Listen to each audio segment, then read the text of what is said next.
Silchar news 24 এ আপনাদেরকে স্বাগতম জানাই। আজ হলো 19 অক্টোবর রবিবার। আজকের কয়েকটি বিশেষ গুরুত্বপূর্ণ খবর নিয়ে আসলাম। এর প্রথম খবরটি হলো আসামবাসীর জন্য এসেছে একটি ভালো খবর। দেশের মধ্যে সবথেকে ধনী রাজ্য হতে চলেছে আমাদের আসাম। আসামের মাটির নিচে পাওয়া গেছে অতি মূল্যবান সোনা এবং খনিজ সম্পদ ও সোনার ভান্ডার। আসামের ধুবড়ী, গোয়ালপাড়া, শিবসিরি এবং কাছাড়, গোলাঘাট, নগাঁও সহ কার্বি আংলংয়ের মাটির নিচেতে এই খনিজ সম্পদ সমূহ পাওয়া গিয়েছে। সমগ্র উত্তর পূর্বেতে মোট 38টা খনিজ সম্পদ ভান্ডার লাভ করেছে বলে ভূতত্ত্বিক বিভাগের তরফ থেকে জানানো হয়েছে। এদিকে দশম শ্রেণীতে অধ্যয়নরত ছাত্রছাত্রীদের জন্য এসেছে একটি ভালো খবর। আগামী মাস থেকে আরম্ভ হচ্ছে মুখ্যমন্ত্রী প্রেরণা প্রকল্প। জ্ঞানের যাত্রায় শিক্ষার্থীদের সাহায্যের জন্য গতকাল ছাত্রছাত্রীদের জন্য মুখ্যমন্ত্রী প্রেরণা প্রকল্পের ঘোষণা করেছেন রাজ্যের মুখ্যমন্ত্রী ডক্টর হিমন্ত বিশ্ব শর্মা। যার ফলে আগামী মাস অর্থাৎ নভেম্বর মাস থেকে এবারের মেট্রিক পরীক্ষার্থীদের অর্থাৎ দশম শ্রেণীতে অধ্যয়নরত ছাত্রছাত্রীদেরকে প্রতি মাসে 300 টাকা করে দেওয়া হবে বলে রাজ্য সরকার থেকে জানানো হয়েছে। এদিকে দেশেতে বৃদ্ধি হলো ভুয়ো রেশন কার্ডের সংখ্যা, যার ফলে এবার ভুয়ো রেশন কার্ড বাতিল করা শুরু হয়েছে। সম্পূর্ণ এনএফএসএ ভুয়ো রেশন কার্ড বাতিল করার নির্দেশ দিয়েছে কেন্দ্রীয় সরকার। কেন্দ্রীয় সরকারের নির্দেশ অনুযায়ী লক্ষ লক্ষ ভুয়ো রেশন কার্ড বাতিল করা হবে বলে খবর এসেছে। এদিকে রাজ্যেতে অব্যাহত আছে বাংলাদেশের অবৈধ অনুপ্রবেশ। দীপাবলির প্রাক মুহূর্তে সীমান্ত পার করে পাঠানো হলো মহিলা সহ 7 অবৈধ বাংলাদেশি অনুপ্রবেশকারী। সামাজিক মাধ্যমে জানিয়েছেন রাজ্যের মুখ্যমন্ত্রী ডক্টর হিমন্ত বিশ্ব শর্মা।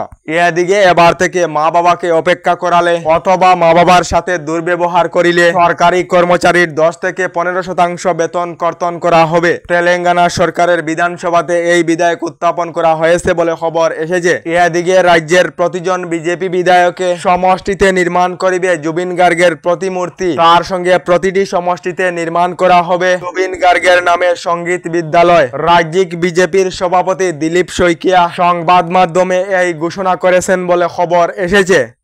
এদিকে রাজ্যের ছাত্রী সকলদের জন্য আসাম সরকারের ক্যাবিনেট বৈঠকে ভালো পদক্ষেপ নেওয়া হয়েছে। ক্যাবিনেটে 2025 এবং 26 বর্ষের নিযুত ময়না প্রকল্পের জন্য 255 কোটি টাকার অনুমোদন জানানো হয়েছে। যার ফলে দীপাবলির পরেই নিযুত ময়না প্রকল্পের টাকা ছাত্রীদেরকে দেওয়া হবে। তারপর পর্যায়ক্রমে নভেম্বর, ডিসেম্বর এবং জানুয়ারি মাসের টাকা রাজ্য সরকারের নিযুত ময়না প্রকল্পের অধীনে থাকা ছাত্রীদেরকে দেওয়া হবে বলে ফেসবুক লাইভ যুগে ঘোষণা মুখ্যমন্ত্রী ডক্টর হিমন্ত বিশ্ব শর্মা। এদিকে যে সকল মহিলারা রাজ্য সরকারের অরুণোদয় প্রকল্পের 1250 টাকা থেকে বঞ্চিত রয়েছেন, এবার অরুণোদয় প্রকল্পের টাকা পাওয়া বন্ধ হলে করিতে পারিবেন অভিযোগ। এর প্রতিটি জেলার ব্লকেতে অরুণোদয় প্রকল্পের সাহায্যকারী সহায়ক দেওয়া হবে। ভিডিওর স্ক্রিনে অভিযোগ নাম্বার দেওয়া রয়েছে, আপনারা কল করে অভিযোগ করিতে পারিবেন বলে জানানো হয়েছে। আপনি অথবা আপনার পরিবারের কেহ অরুণোদয় প্রকল্পের টাকা লাভ করেছেন নাকি কমেন্টে নিশ্চয় জানাবেন।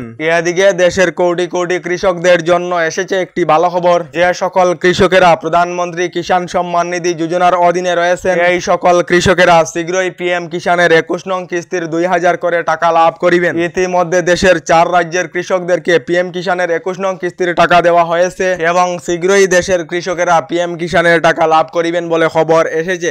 এদিকে প্রধানমন্ত্রী আবাস যোজনার জিওট্যাগিং এর কাজ আগামী 22 অক্টোবর পর্যন্ত চলবে। প্রতিটি গ্রাম পঞ্চায়েতের ওয়ার্ডে সরকারি নির্দেশ অনুযায়ী যোগ্য হিতাধিকারীর জিওট্যাগিং সম্পূর্ণ করা হবে।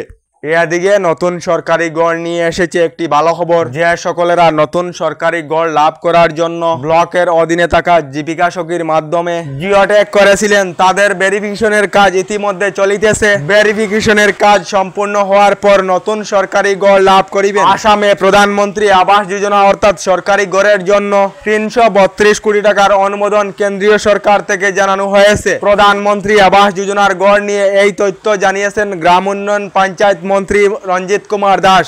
আমাদের ডেইলি খবরগুলি ভালো লাগলে আমাদের ভিডিওতে লাইক দিয়ে চ্যানেলটিকে সাবস্ক্রাইব করে নেবেন।